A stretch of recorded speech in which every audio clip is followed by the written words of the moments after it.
jautājums jums. Ir ok, nevis kā domu pārstāvjiem, kā iedzīvotājiem, kā mūsu kaimiņam.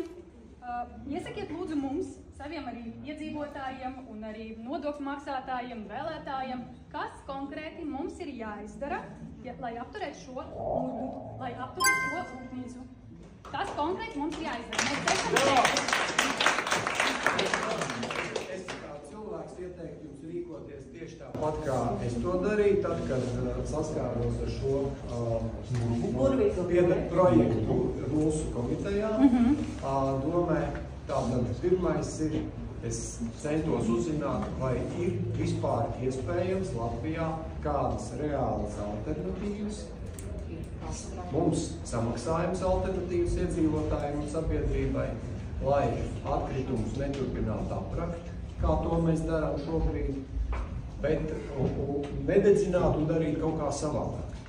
Tātad es zvanīju uz vides dienestu un jautāju, tur atšķirībā no manis ir kompetenti cilvēki par šiem. Un viņi man pateica, ka nav Latvijā, viņi neredz šobrīd iespēju kaut ko efektīvāku, kā šobrīd modernās tehnoloģijas, tieši atkritumu reģenerēšanā, lai atbrīvotos no šīm te apglabāšanas nesamērīgās, jo, ja es nemaldos, ja te ir Spečuk pateiks, tātad 47,3% šķiet 23. gadā Latvija apglabā. Mēs kā Švenka Latvija.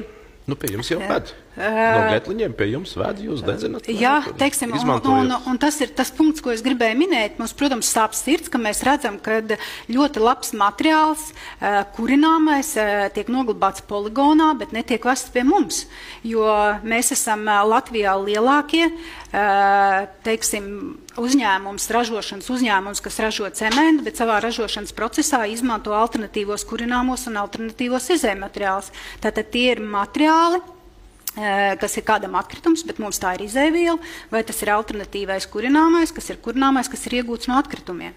Un tā ir tā milzīgi lielā vērtība, un ja mēs runājam par cipariem, ko man vienmēr gribās piebilst, tad brocēnos klinkera ražošanas procesā mēs gadā izmantojam no 160 līdz 200 tūkstošiem tonu šāda veida kurināmu.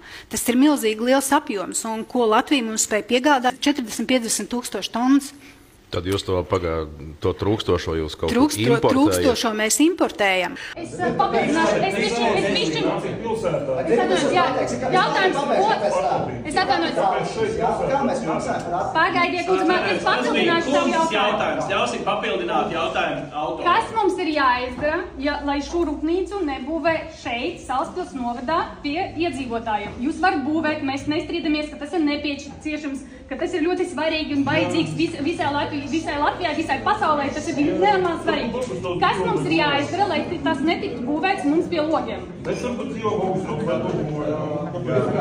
logiem visticamāk tur apkārt ir puspuļu skatu. Nu labi, nu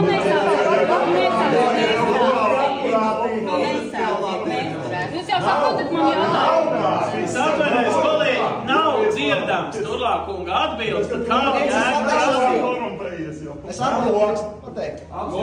Drīkst pateikt jums atbildi. Salaspils novada komē, drīkst pateikt atbildi. Nē.